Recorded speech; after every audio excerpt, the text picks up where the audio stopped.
Torah Life Ministries come out of the world. Messiah people seek the truth. Hello everybody, it's Paul Neeson with Torah Life Ministries, and we are doing the Torah reading for next week. If you're a Christian or a believer in the Bible, or you want to follow the way of Yeshua, some of you might refer to him as Jesus. Whatever the case is, there's a foundation to his teachings, and it's found in the first 5 books of the Bible, starting in Genesis, which in Hebrew means, said, Bereshit is how you would say it. That means beginning, and going all the way through to Revelation, which means you've been given the information. You better get your story right and your deal right and your actions right, or you are in trouble. Well, let's look at the instructions, what we should be following if we want to be in the right place when that end times comes. We're looking at the 49th reading, and it's Deuteronomy 21:10 to 25:19. That's the reading we're looking at, and a lot of people misunderstand or take out of context many of the different scriptures in the Bible, none more than this week's reading of the Torah, because we see certain things here that people don't understand. First of all, they add or try to do the things the scriptures say not to do, and then they try to avoid the things the scriptures say to do, and then they try to justify it either way. You can't properly or correctly justify something if you're not following it to begin with. But that's what these people are doing, and people do in general. We look at what it says in the scriptures this week, and we first have to understand one of the major points of scripture, and one of the major points of Messiah is we're called to be set apart as believers. And set apart is holy. That means set apart from the unholy, the non-believers, the clean from the unclean, the good from the bad, the evil from the non-evil. It's supposed to be separate and set apart. And if anything comes in the community to destroy that root, you must destroy that immediately so the root is not destroyed and the whole community is not destroyed. So that is the purpose. It's separating the clean and unclean. That's why we have many of these instructions. Within your own self, you have the thinking of your humanly flesh, your fleshly thinking, which is an evil thinking.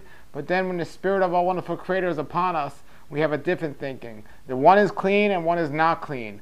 One is good and one is evil. So when we see these things, we are to be set apart and on the good side. Set apart and on the side that's thinking with His Spirit and not with our fleshly desires.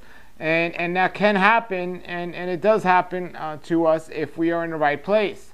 So with that as a premise, and understanding that's pretty much the premise of all Scripture, separating the clean from the unclean. That's the main thing. Now we can go talk about many other things, but it's separating the clean from the unclean. And then why we're going to separate the clean from the unclean, and how we're going to separate clean from the unclean.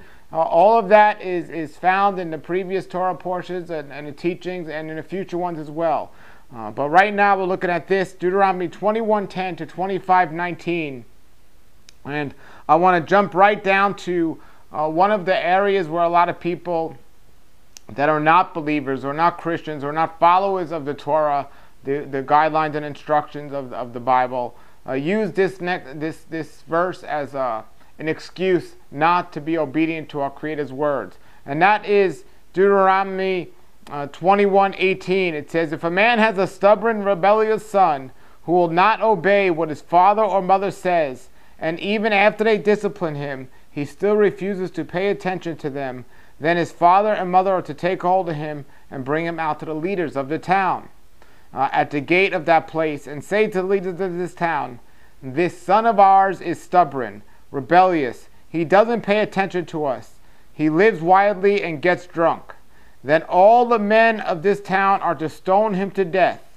And it goes on to say, in this way you will put an end to such wickedness among you, and all Israel will hear about it and be afraid. Afraid of what? Afraid to act in a way that we are told not to act. They will, out of fear, want to observe and be able to keep the guidelines and instructions of our wonderful Creator, because it's the consequences that's going to happen if they don't that they should be worried about. And in this example, the kid was stoned, but in the example in general is, when we are obedient to His word, we have blessings. And we are disobedient to His words, there are curses upon us. Look, if we tell our children not to cross the street and they don't listen to us, there's a consequence. They might get hit by a car, they might not see that car. we teach our kids to look both ways, hold our hand, and when they grow up, they follow. But if they just get drunk and wobble into the street or onto a highway, that is a big issue. So the discipline is there for a reason, and we're blessed for paying attention. It could save our physical life. But if we just go and act in a way we shouldn't be acting, and then other people, number one, see the way we're acting and getting away with it, they might want to do it. But this person that was put to death one time is all needs to be done for them to say, we're not going to do that. The example being set here is not that parents should kill their children that don't listen. The example is, let no root come in a community that's going to destroy it and put an end to it before it even gets to that point. And this is the example they were setting. Another thing is that people might want to look at this verse and say, well, you shouldn't be killing children or anything. This kid they're talking about wasn't a little baby. This kid was either a teenager or a grown man, because he was living wildly and doing all these things and going and getting drunk. This was somebody that was much older than many people are thought to believe. But there is no age given here, because it's the whole point. Whether it's a little kid or an old man or a teenager, not respecting their parents, getting drunk and just creating a problem in the community. Like we discussed in previous weeks, it's not for us to kill them. It's the judges to decide if they're to be killed, and the leaders. But we are to pay attention to the guidelines in the scriptures to keep the community pure. And we've gotten away from this today, and that's why the jail system is so messed up the way it is today. And there's no such thing as discipline, because the jail's not disciplining people. It's just taking the taxpayers' money and giving people to live for a while until they can come out and do more crime for the most part. All praises to those of you that find Messiah in prison and you get out and you're doing good things.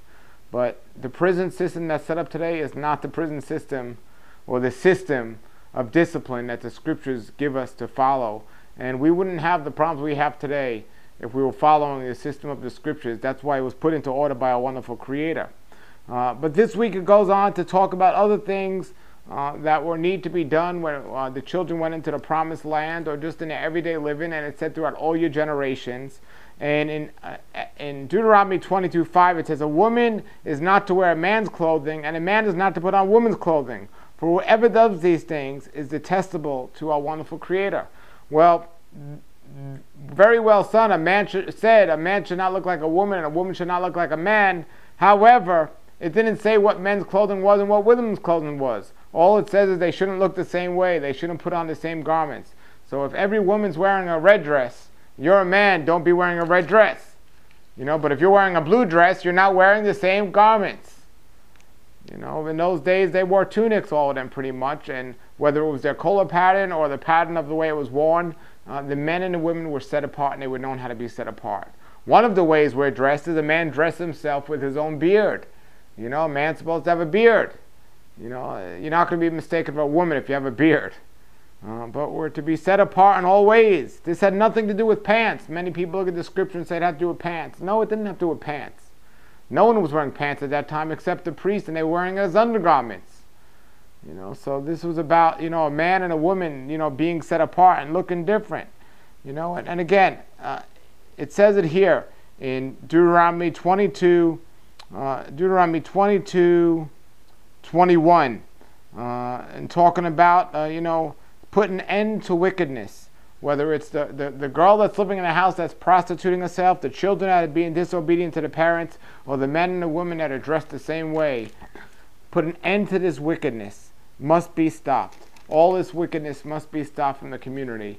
And again, it says again in Deuteronomy 22:24, it says, it will put an end to such wickedness among you. That's what it's about. What do we have to do to put an end to the wickedness? First thing you have to do is know what the wickedness is. And this Torah defines that. It says what is clean and unclean, what is holy and unholy, or what is good and what is an abomination. So we have to define what unholy is, or an abomination is, or what wickedness is, according to the word, not according to our feelings, or according to everyone else, everyone's saying, but according to the word. And wickedness is transgression of the guidelines and instructions of our Creator. And then we have to put an end to it once we figure out what it is. And it goes in this whole scripture talking about it from a purity to a sexual standpoint, and to a robbing and stealing standpoint, and to charge an interest or no interest point, money and everything. Every area it discusses in these chapters about putting an end to the wickedness that was among you. It says it here again. This is the third or fourth time it says it in this week's Torah teacher in teaching in Deuteronomy 24. Deuteronomy 24:7. It says an end to such wickedness among you. Then it talks about tazarit, which is we discussed this in the past, which is a skin disorder that people were getting. Many people believe it was because of lashon hara, people talking about gossip and everything. If that was the case today, everyone would have this problem because everyone seemed to be talking gossip. But there was more to the lashon hara, to the tazarit than that. But again, this wickedness, an end must be put to this wickedness. Over and over again in the scriptures, that's what it's talking about. An end must be put to this wickedness. And if you're a believer in Messiah and you're serious about His word, we need to know and identify what wickedness is. And then we can't just do nothing and watch wickedness, because once we know, we have to do something. And one way or another, and I am not telling people to go out there and kill other people, but I am telling you we must find a way to put an end to the wickedness. So if you're around people that are talking gossip, maybe one way to end that would be not hang out with those people or not talk to those people anymore. If you're around people that are consistently going out and eating unkosher food, well, if they don't want to change, then don't hang out with those people if you're going to be tempted to do so. Especially letting those people in your house, in your community. You need to put an end to this wickedness. And it's your house, and I pray that you take the stand that I take in my house. As for me and my house, we should serve our Creator, with joy and with a passion. And the best way I know to do that is to know what He wants me to do and to do it, and to eliminate all wickedness from amongst anyone in my community here. And the means we need to do that, the scripture is clear on the ways to do that. And the judicial system today is not going along with scripture. The scripture tells us to follow the government's laws. If the laws go along with Torah, if they go against, well, then we have to do something different. So we have to make up our mind what we want to do, how we want to do it, and so on. Then we got to get it done. If you have any comments or questions, post them below the video. We're doing the Torah portion every week here. We got about 5 more left or so until the end of this cycle, but then we start all over again, doing it all over again, reading the first 5 books. And you don't have to wait for the Torah cycle. You can do it anytime. But if you're a Christian and you're serious about your health, your community, and your walk with Messiah, it's time you put an end to the wickedness of living against the Word and start learning about Torah. All right, everybody, this is Paul Deason, your health watchman from Torah Life Ministries. Thanks for checking us out. Have a great week. Have a great Shabbat next week. And shalom, shalom.